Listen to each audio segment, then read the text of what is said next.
Saatnya berpetualangan, datang ke Taman Pelangi. Bersama teman-teman semua, yuk kita saling membantu. Aku punya tas berlari dengan si Joko. Bergegaslah ayo segera berpetualang. Saatnya rainbow. Assalamualaikum warahmatullahi wabarakatuh. Hai teman-teman. Perkenalkan, nama saya Siti Nur Aziza dari kelas 3C, Fakultas Tarbiyah dan Ilmu Keguruan, Prodi Pendidikan Agama Islam. Video ini saya buat untuk memenuhi tugas UTS mata kuliah Kewirausahaan Pendidikan. Nah, baiklah, untuk soal yang pertama, yaitu menjelaskan konsep dari usaha, wirausahawan, dan kewirausahaan, dan jelaskan perbedaan dari ketiga itu. Nah, usaha itu adalah segala kegiatan yang dilakukan seseorang atau kelompok untuk menghasilkan sesuatu yang bernilai baik itu berupa uang, barang, maupun jasa. Nah, contohnya seseorang menjual gorengan di depan rumahnya. Nah, itu termasuk dari usaha. Karena apa? Karena di mana di situ itu ada yang namanya aktivitas untuk menghasilkan nilai, yaitu uang. Nah, yang dimana juga seseorang berjualan, terus ada yang membeli, dan penjual tersebut mendapatkan uang. Yang kedua, wirausahawan. Nah, wirausahawan itu adalah orang yang memulai, menjalankan, dan mengelola usaha tersebut, yang dimana dia itu berani untuk mengambil resiko. Jadi, singkatnya itu, wirausahawan adalah pelaku atau orang yang mengatur dan bertanggung jawab atas jalannya usaha. Yang ketiga, kewirausahaan. Nah, kewirausahaan ini adalah sikap, cara berpikir, dan proses kreatif yang digunakan untuk mengembangkan usaha. Nah, ini bukan sekedar menjual barang, tetapi bagaimana seseorang itu bisa membuat usahanya itu bisa jadi lebih baik dan terus berkembang. Nah, contohnya Bu Anis mempunyai sebuah toko kue. Nah, Ibu Anis itu mengembangkan lagi usaha kuenya, seperti mencoba beberapa resep baru agar dagangannya itu berbeda dari penjual yang lain. Nah, terus ia juga membuat kemasan yang lebih estetik gitu, supaya lebih tampilan kuenya itu lebih bagus, dan bisa juga dengan membuat promo, misalnya beli 1 gratis 3 atau beli 2 gratis 5. Jadi pelanggan itu lebih tertarik untuk membeli kuenya Bu Anis tersebut.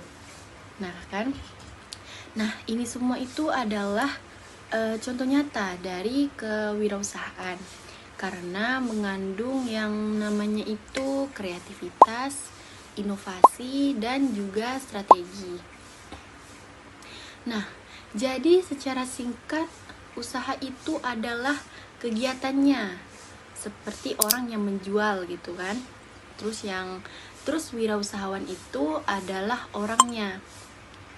Orangnya ini yang mengelola dari usaha tersebut. Dan kewirausahaan itu adalah proses dan cara berpikir kreatif untuk mengembangkan usaha tersebut. Baiklah, lanjut untuk pertanyaan yang kedua. Salah satu faktor munculnya ide dan gagasan kewirausahaan adalah faktor eksternal, seperti ATM. Nah, jelaskan dan berikan contoh yang tepat. Baiklah, saya akan menjawab. ATM itu kan berarti amati, tiru, dan modifikasi. Nah, ATM itu adalah cara mencari ide usaha dengan melihat bisnis yang sudah ada. Lalu kita mengambil hal-hal yang baik dari usaha tersebut. dan mengembangkannya menjadi sesuatu yang lebih menarik. Nah, sedangkan tujuan dari ATM ini bukan berarti kita itu meniru persis atau copy paste, tetapi membuat versi yang lebih kreatif sehingga usaha kita itu tetap unik dan menarik.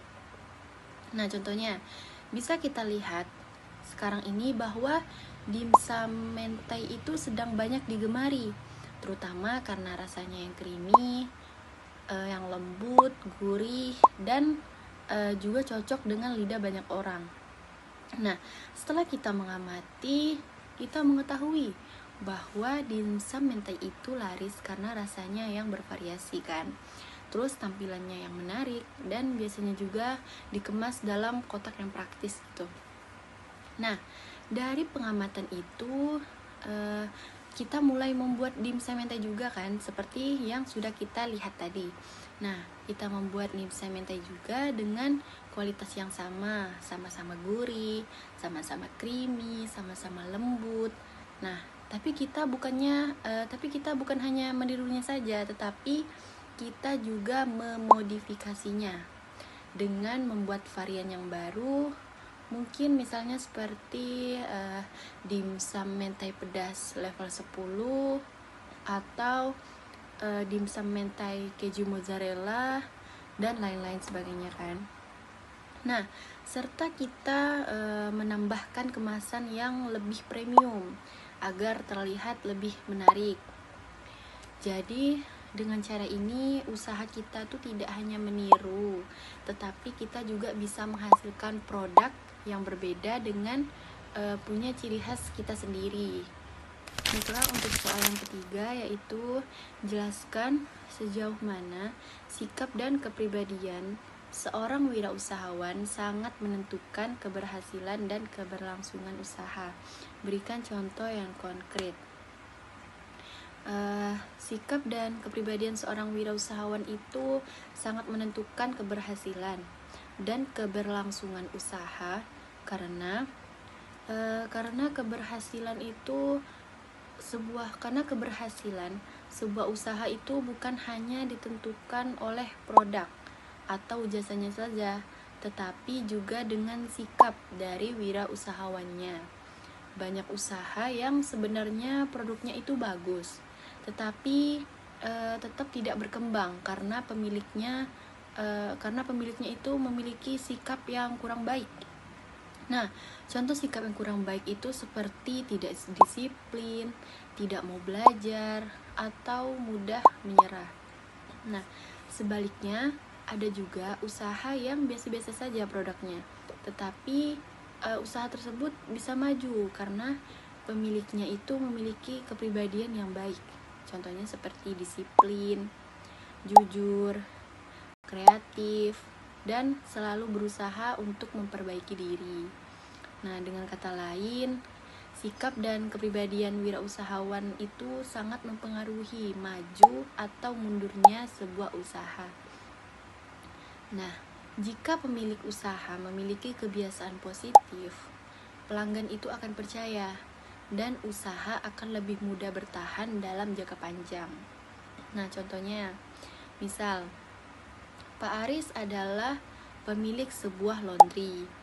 Nah, Pak Aris ini selalu menepati janjinya bahwa pakaian pelanggan akan selesai tepat pada waktunya. Nah, ia itu juga rutin memeriksa hasil kerja dari karyawannya agar pakaian pelanggan itu disetrika rapi dan juga bersih. Karena kedisiplinannya itu, pelanggan merasa nyaman dan yakin bahwa mereka itu tidak akan kecewa saat mengambil laundryannya ke tempat Pak Aris. Nah, jadi intinya kepribadian wirausahawan itu adalah salah satu faktor terpenting dalam keberhasilan sebuah usaha. Produk yang bagus saja itu tidak cukup jika pemiliknya itu tidak disiplin, tidak jujur, atau mudah menyerah. Nah, sebaliknya, jika wirausahawan memiliki sikap positif seperti disiplin, kreatif, jujur, dan pantang untuk menyerah, maka usaha itu akan lebih mudah berkembang, dipercaya pelanggan, dan bertahan lebih lama. Baiklah, kita sudah sampai di penghujung video. Semoga penjelasan mengenai usaha wirausahawan, kewirausahaan, metode ATM, serta pentingnya sikap dalam berbisnis ini dapat memberikan pemahaman dan motivasi bagi kita semua untuk lebih berani mencoba, lebih kreatif, dan lebih disiplin dalam mengembangkan potensi diri. Harapannya materi ini tidak hanya menjadi teori, tetapi juga dapat diterapkan dalam kehidupan sehari-hari, terutama ketika kita ingin memulai usaha di masa depan. Baiklah, terima kasih sudah menonton, semoga bermanfaat. Dan untuk teman saya, Nazwa dan juga Rauda, jangan lupa untuk like, komen, dan juga subscribe ya. Baiklah, wassalamualaikum warahmatullahi wabarakatuh.